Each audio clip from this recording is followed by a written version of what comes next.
welcome to another episode of The Diplomats, brought to you by diplomacybriefing.com. And we continue our coverage of the Nexus Season 7 finals game. I'm joined once again by Eric Grinnell. How are you, Eric? Hello, guys and girls. I'm good. How are you? We'll get to you in a moment. And we are joined by a very special guest today, Mr. Bradley Grace. And folks might know Bradley as Alpha Dreadlord or Grayson. And Bradley is well placed to talk about this tournament because he scored one of only two solo victories in the Season 7 tournament. He finished top of the standings in the prelim round and came very close to topping the board in semi-final C, narrowly missing out on the finals and finishing an agonizing 8th place in the tournament, meaning that, Bradley, you are officially the best of the rest of us losers. Welcome and introduce yourself. Thank you for having me. Name's Bradley, and please don't bring up all those losses. I don't like it. It's all right. We have our own support network here. All those losses don't matter. The only thing that matters is solos. That makes you the best player in the tournament. Thank you very much. It was a well-earned solo. As they all are. Yep. So thank you very much for joining us. But my attention must turn to Eric. And is that Dunce's hat? That is a dunce cap. That is a dunce cap. The origin of the dunce cap is phenomenal. There was a teacher at Oxford, D-U-N-S, dunce, and he believed that wearing conical shaped heads enhanced the learning experience because it allowed the knowledge to funnel into your brain. And after he introduced it and it was widely panned, it became a punishment technique in Victorian Britain. It was a punishment, and it's only appropriate for me here because I have done nothing whatsoever, except for get my commentary wrong all game. And in furtherance of driving home the point that I am wrong, I figured that all of our tens of viewers would love to see me wearing my dunce hat and my MAGA shirt at the same time, because I'm sure they'll find it all appropriate. It's about the only time I could probably wear this shirt in this community and get away with it. So it is my penance to the community, and I hope y'all thoroughly appreciate the gesture. It's certainly entertaining. I don't know which is dafter, quite frankly, the hat or the sweater. But it does remind me that my brother came back from his honeymoon with an ironic gift for me, and so until I lost it, like a few hours later, I was made to wear a Trump Pence badge. So there we go. You want another? I got a box full of them. I'm good. Cheers. There you go. Petrol is far too dear to be using. How about a Donald Trump bobblehead? I got about 9 of those left. Oh, dear. Okay, so there we go. The only Socrates here. The only true wisdom is in knowing you know nothing. Is that apt? I find it entirely appropriate. So it is a good summation of all of my arguments to date. Well, maybe Bradley can help you out on this show. So let's have a look. He got more solos in this tournament than I did, so I'm going to defer to his expertise. Let's have a look at some moves then, guys. This is fall 1906, and quite a lot of things going down. What immediately jumps out at you here, Bradley? The first thing was a couple of first thing was really Italy moving completely out of the way and giving John room to get into Bulgaria again. I thought there was no way he was getting back to 5, but he seems to have pulled it off. You said there's no way. You didn't think there was a way he was coming back to 5. I've seen you in the chat sort of suggesting that John still had room in this game. No one took your bet. No, right. I'm rooting for John, but that doesn't mean that I had hope. Is this because you can be second to the best? You're in Britain, Wordy. That's the betting capital of the world. There's a reason that bookmakers don't enjoy sport. You cheer for one team, but you bet on another.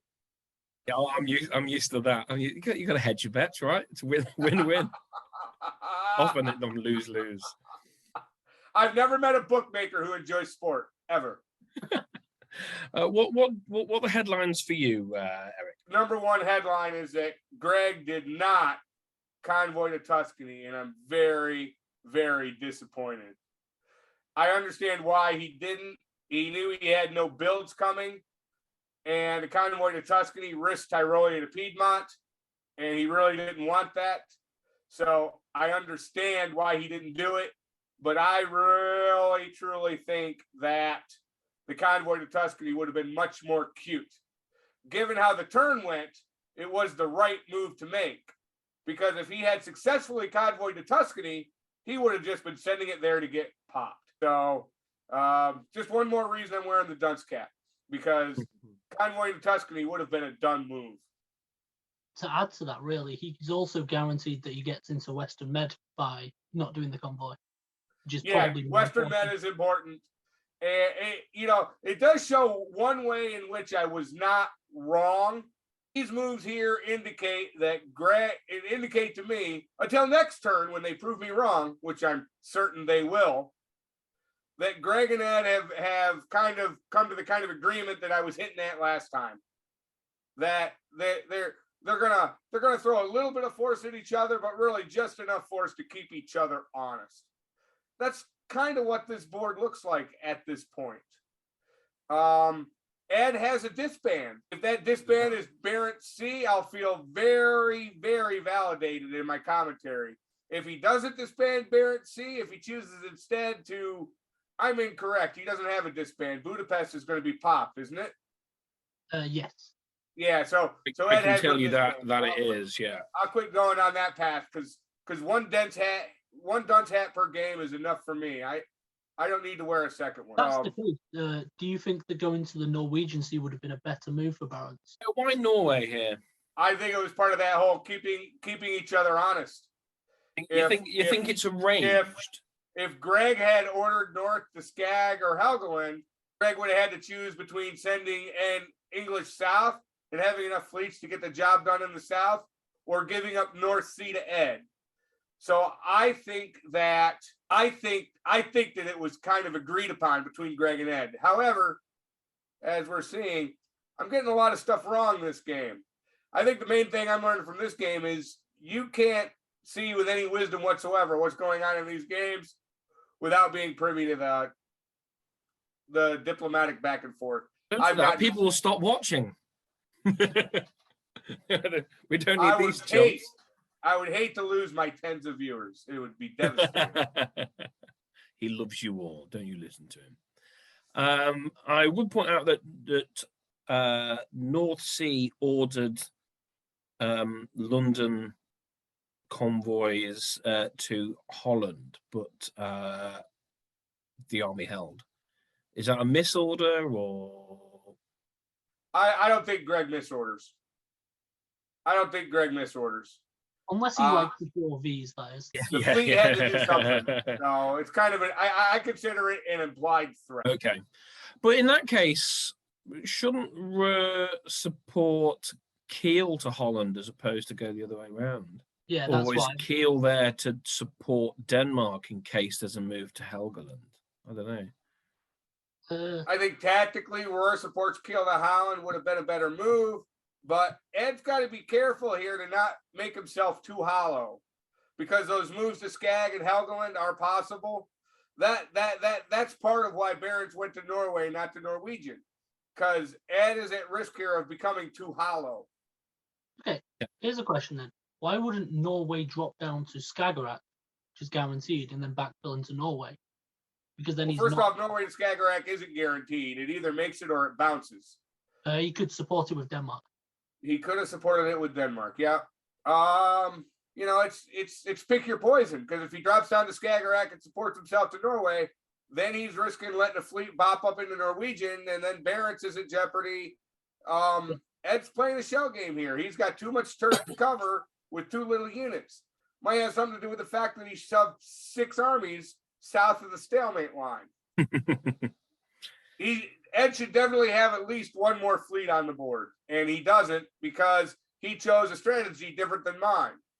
And I can't criticize that strategy because he's in the final game and I'm sitting in my office above the garage. I mean, he's only one fleet short of France's total, which and he's only got one direction for his fleets to point, whereas Greg has 2 directions to split his 4 fleets between. So it's a very army-heavy board in general. Think about it.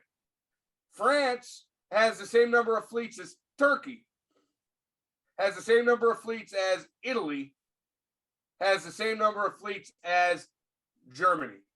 No, Germany has 1 less. Germany has 1. France has 1 more fleet than everybody else. France has 4. Germany, Italy, and Turkey all have 3. Oh, no, sorry, beg your pardon. France has got a 5th. France has got a 5th one. A 5th, okay. But he's split it between 2 theaters, and he's the only one. Yeah, but Yeah, he has 5. I miscounted. I'm too far away from the screen, but I'm trying to keep my dunce hat in frame. No, I miscounted as well. No, but I don't.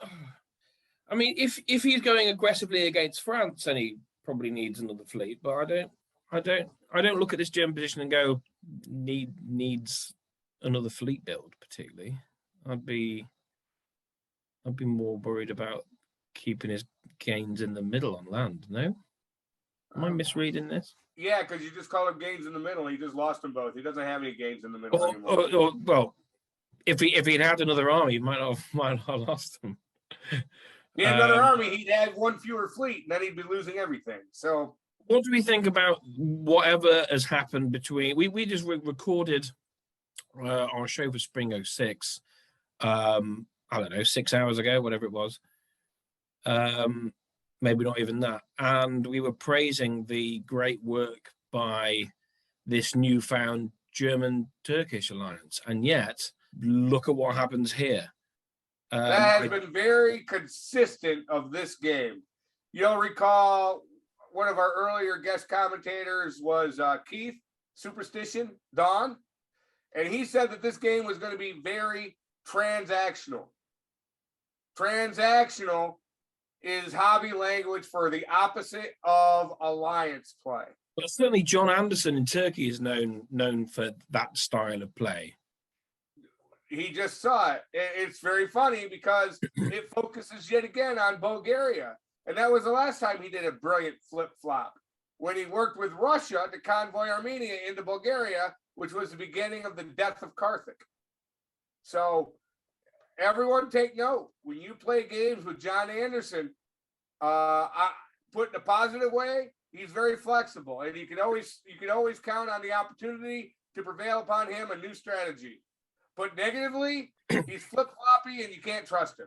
So what was Ed expecting from John here? Because something must have gone slightly awry in the negotiations between them, because Ed has tapped Seb, presumably to cut support for either Moscow, which would surprise me given the Russian-Turkey history, or Romania, which it was. But I don't. It's hard to know quite what went wrong here in their negotiation. Without going into the specifics, it looks pretty obvious that Ed was expecting John to go along. You see him moving out of Budapest and trying to get into Romania with it, which I think is the right move to make there. I think Budapest was largely a lost cause, so he was doing that right. Serbia supporting Romania shouldn't be that big of a surprise to anyone. So I don't think he expected that much from John, because if he'd been counting on John's support from Sev, he wouldn't have cut it. He could, yeah. He wouldn't have cut it. So John really didn't deny him of anything here. And John did take Bulgaria. I think. There's an interesting move here that Moscow tapped Ukraine when Moscow could have tapped Sev and allowed for Budapest to get into run that way. I'm a bit confused at why. Moscow tap. Yeah, so if Spencer as a last-ditch effort just tapped Sev just to show that he was anti-John, I suppose. Yeah. That could have allowed Ed to double support Budapest into Romania. But I expected Spencer to cut Sev just because why not? Turkey and Russia have been going at each other all game. That's exactly what I expected. Maybe everyone's waking up to stop the leader. Don't know. But what is Moscow trying to do here? It's not gonna keep him in the game, so he's trying to cut. You got no idea. I was going to say it might have been a request from Matt Krill. It might have been a request from Matt Krill. Matt Krill might have said, "Hey, the only way I've got Turkey tied down. Turkey has insisted on Bulgaria, and that makes sense. And I'm going to give it to him. I'm not going to fight him for it. I need him on my side. He's going to support Sev because he's not going to risk losing that. So the only way I keep Rum is if I don't get 2 supports for Budapest into Romania. Hey, Spencer, please cut Ukraine for me. I'm the only guy on this board who hasn't screwed you all game. Do me a favor." That's the only thing that makes sense to me. The question I have is, why does Krill need John? John's only way out is through Italian dots at this point. He doesn't need John. What he needs is for John to not coordinate with Ed. That's true, but the expense of a dot. Yeah, I'm a little bit confused why Aegean wouldn't cover Bulgaria here when he's getting 2 builds anyway. Because having made this deal. Go ahead, Wardy. I'm sorry. Oh, sorry, I was going to say, having made this deal, if you know if you're Matt that you're picking up Vienna, Budapest, Romania to put down new units to defend against France, then you perhaps don't need to send both of those Ionian and Aegean fleets west, and you could bounce the ball. Yeah, he would have 3 builds in that case. Yeah. So I see what you're saying, but I see Krill's wisdom here. For if Matt did that, yeah, he'd be getting 3 builds right now. And he'd spend the rest of the game fighting France and Germany and Turkey. So I don't see him doing that. I don't see him doing that and being successful. He needs to make friends with somebody. He made the right calculation that France wasn't going to turn around and go away. He knew he couldn't be friends with Ed if he was going to take Ed's 2 dots. So the only person left for him to make friends with is John. I would bet here that the deal is the reason they're getting John a build is so that John could build another army. Ooh. Well, that would be interesting to see. I wouldn't be surprised if the army goes in Ankara because it's only Avenue in. Well, since he's given up Bull, he can put it in Khan. But, it's always valuable in Turkey to keep that fleet of Black Sea because it makes the map smaller. So now your army, instead of having to move through Bulgaria, can go directly to Rum, directly to Sev. Well, you can't really get out of Sev, can he? Well, Black has to support Sev or he's going to lose it. So I would expect the army, as I look at it a little closer, I'd expect the army to go in Khan.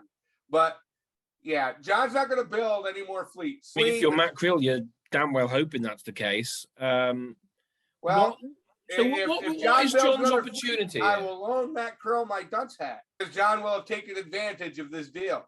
If do you still hold by what you said in the last show about John has no prospect of winning this game? Has this changed your mind in any way?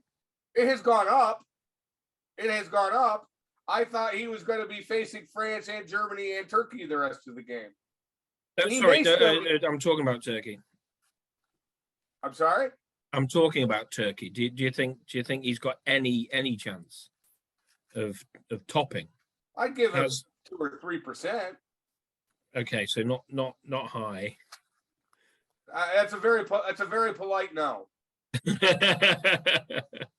I'm polite, you know. You're very polite. Bradley, you're looking at something intently there. Either that, or you're just sitting in an uncomfortable position. No, I'm looking at. If I'm John in this position, the goal is to win, or get the best result possible. How would he go about doing that? So, what you say, it's almost impossible to win, but I'm trying to think what would actually be his objective here to try and make that a reality. Suppose you want to send Italy. You want to send the fight westwards, don't you? You want Same way Italy, Turkey always go wins. and fight France. Same way Turkey always wins. Get your ally to go address the front and then come in behind him and take his dots. Same way Turkey always wins. Ask Jordan. Okay. All right. So on this particular board, the way he would do that is he needs to build an army now, and he needs to move it up into position under the guise of, I'm going to help Matt Krill fight Ed's Germany and push it back until he can get the armies into place so he has a shot to secure Serbia and secure Budapest. I wouldn't be surprised to find out that Greece is part of the deal here. So John may even get another army by taking Greece next season. If he manages to get Greece next season, I'll put some money on him. That's for sure. As long as you get the odds, yeah. Yeah. As long as you get the odds, yeah. Yeah. Remember, though, he doesn't have to beat Matt. He's got to beat Matt and Ed and Greg. But currently, they're all sort of competing with each other. So he does have an opportunity. It's just not a big one right now. If John Anderson minimum 9. If John Anderson wins this game, I will chop up my dunce hat, and I'll save this hat for the rest of the game. Grogu will wear it. Baby Yoda over here will wear my dunce hat the rest of the game. And if John Anderson wins, I will chop up and eat this dunce hat on camera. Okay. Okay, let's have a look at Italy. I can't bet any more money. I keep losing. It's a nice yen necklace. Italy's going up 2. +3 -1, yes, sir. This is a much better position than it looked before this turn. I guess mainly because of Romania and the fact that he seems to have brought John back as a friend.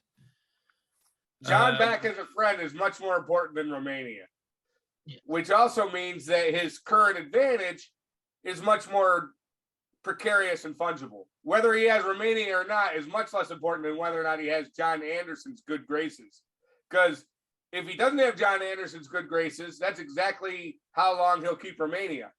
One season. Yeah. So what's the player? What does he put down here, Matt?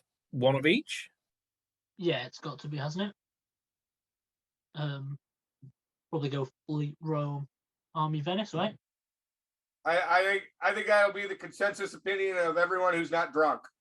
Yeah. Okay, good.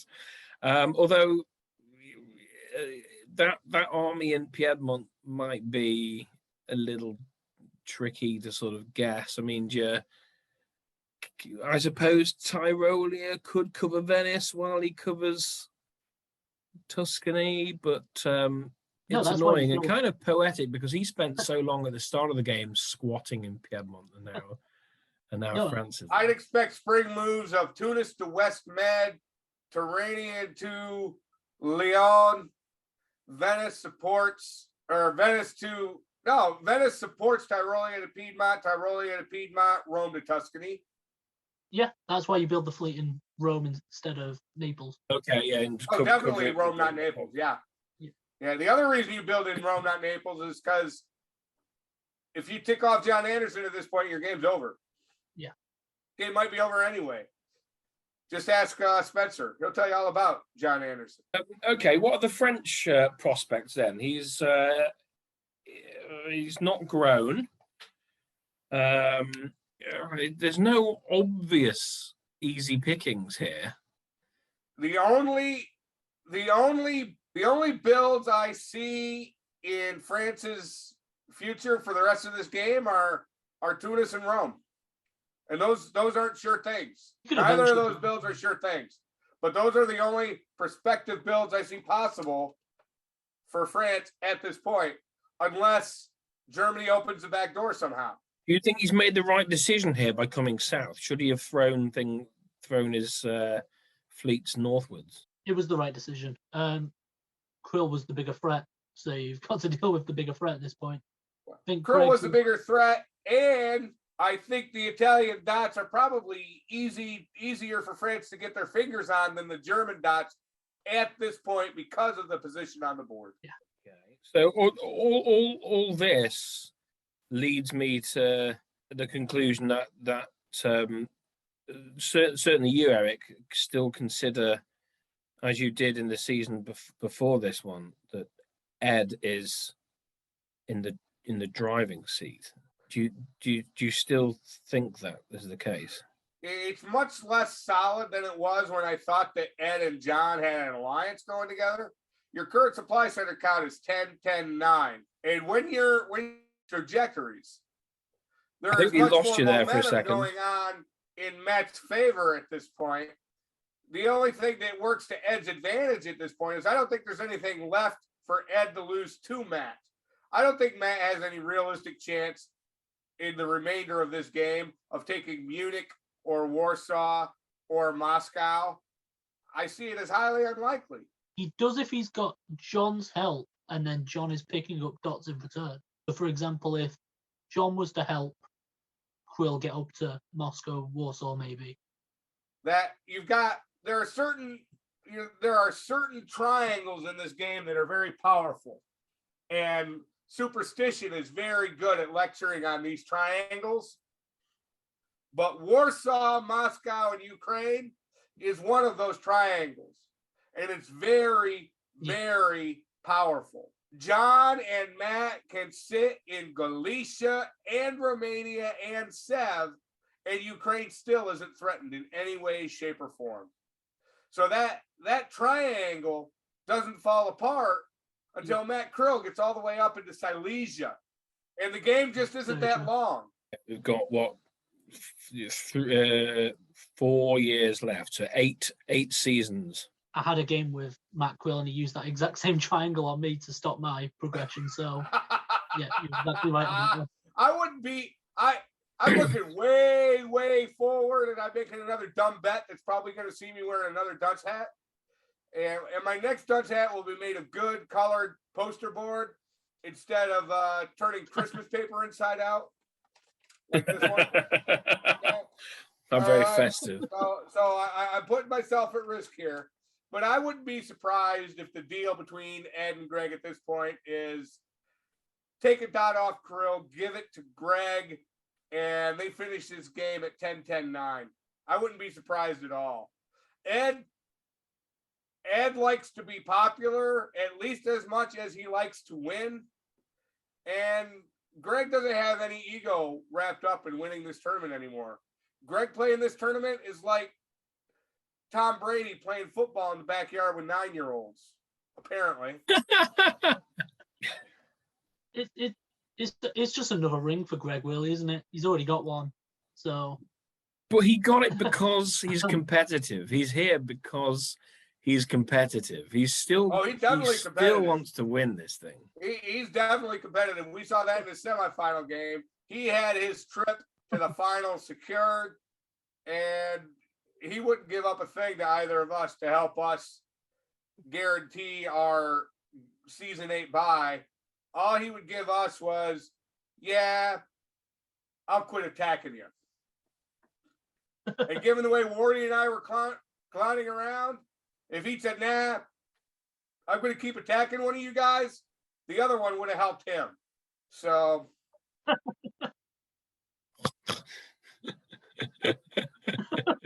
True. We got on better than that. Come on. But yeah, there's a lot less on this board to talk about tactically at this point than there is about the diplomacy of the game. Yeah, I mean, maybe I my can't see commentary much of a change in dot count from here. It's not going to be. I can't. No one's gonna. It's not going to swing 3 dots, each way every turn from here on. It's going to be like someone might edge ahead.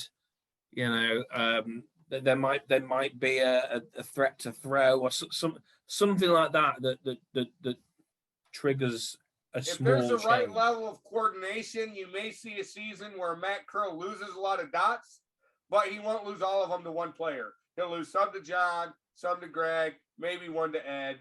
So this was probably the last season seeing any player take any big bites out of anybody. And if it ends exactly like how it is, then Matt Quill gets the win, right? I think he's got the tiebreaker over everyone. No, it's current. No, oh, is there a tiebreaker? I don't know. I don't look at things like that. I look at stalemate lines, get across the stalemate line, get the most dots, and win. I'm very direct, which is why I win so few games. I believe it's reverse seed order, which means other than John, Quill would win the tiebreaker. I'm just looking for the tiebreaker now. Yes. So, Greg needs to win and not tie. Yes. Then it's Ed, then it's Krill, and then John. So if John can tie, then he would snatch it. Otherwise, I'll still eat my hat. Krill just needs to tie with any of the others, and Ewok would be the one to lose out. It'll be interesting to see. I'm not sure how desperately Greg wants to win yet another Nexus final. I think he wants to win it, like more than just as much as the last one, really. I mean, if that's true, if I were him, I'd have played the North differently. But then again, he's there and I'm not for a reason. So can he outfox someone? I wonder. So, Bradley, you're saying who do you think's going to win this? I don't see any senses changing hands. So unless John decides to go for it, I think Quill's got it in the bag. Quill. Eric, would you agree, or do you think Ed? Well, it's fall, so I'm going to have to give out grades. I'll go ahead and do that now, and I'll wrap my prediction into it. Okay? Okay. No one's getting Fs anymore. Okay? John's got the D. Even though his season's moves were very, very good, and I'd love to give him a higher grade, compared to the other 3 on the board, he's got to get the lowest. He's got to get the lowest score, and I'm still grading on a curve. So I think he gets the C. I think Matt Krill gets the C. And I think Greg and Ed, France and Germany, both get B pluses. France has a little bit of an advantage over Germany here because he's got that ability to tweak into Skag and Helgoland, but in a lot of ways, he's given that advantage up by moving English Channel to Mayo. He no longer has the ability to move into Skag or Helgoland and still keep his presence in North Sea. So I think the advantage is a little bit in Ed's favor. So if I had to pick a drop dead favorite to win at this point, I think it's Ed. I think you're right. I don't think it's Matt Kroll. I'm sorry, I don't. I think that. No, I think John will stay loyal, but I think he's going to want another dot, and that dot's going to be either rum or grease. Yeah. And for Matt Kroll to recover from having to give another dot to Turkey to maintain his alliance, he's got to pick up 2 dots. And if he gives up rum or grease, there's not 2 dots left on this map for Matt Kroll to take. Yeah, I think I very highly doubt that John has given up on a win. So I think you're right. Ed is the favorite. The only way he can grow is through Italy. I mean, if I'll have to throw out a shout out for Greg then, and I wonder if Greg's wild card here is the fact that John is not only alive and kicking, but now growing again. Maybe he can get something in the med because John rear ends Krill. Maybe that's going to be something for the stab earlier, some sort of revenge. Don't forget. We'll do a little bit of Sarad math here, okay?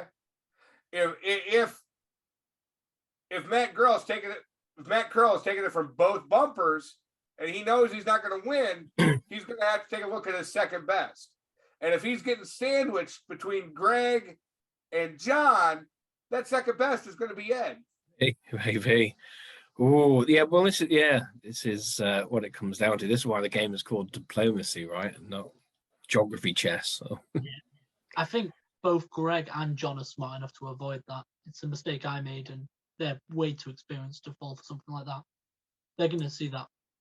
They're going to see the opportunity to throw immediately and do their best to avoid it. I've learned a few very, very important things in the process of covering and commentating this game.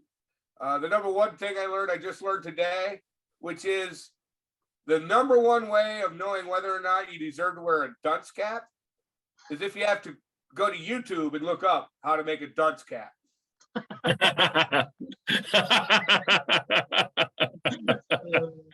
The second most important thing I've learned out of commentating and covering this game is probably that the thing that I've thought for years, that the game that I'm best at is diplomacy, is probably not true. I think I'm much better at Scrabble. So maybe I should stick to Scrabble. And you only know the bad words. I can see my say, future. It's got Lady Razor drawn artwork of me in a dunce cap playing Scrabble. Well, that's made a good segue for me, because I hope that Spencer's exit from this game doesn't mean we've seen the last of Max's artwork, which has been a joy to behold. I had to put the death glasses on and Spencer's on.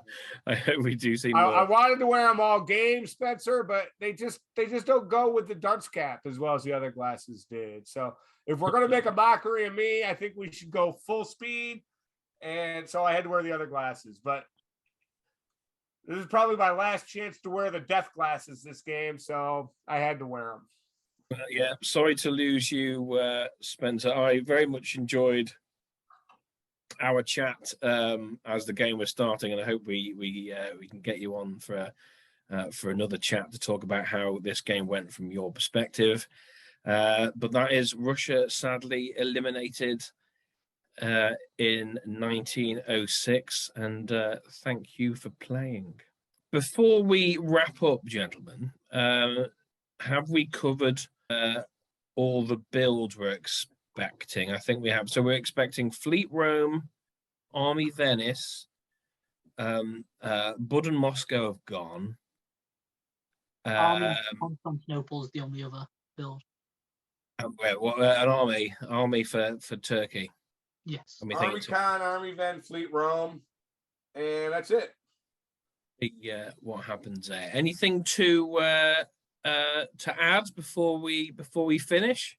I really hate looking stupid, and I hope this game's over soon. That's the spirit. These guys have clowned me all game. We'll give Bradley the final word as our guest. Thank you for joining us. Yeah, thank you for having me. It's been great watching, and now to join in on the chats as well. It's been fun. Hey, Bradley, you got one of the best usernames in the diplomacy community. I love it. Which one? I've had many. Alpha Dreadlord. Love it. Oh, I've changed it, but thank you very much anyway. Change it back. Change it. On that note, guys, thank you very much for joining us, and we'll see you on the other side of winter and possibly spring. Thank you. Cheers. Bye-bye.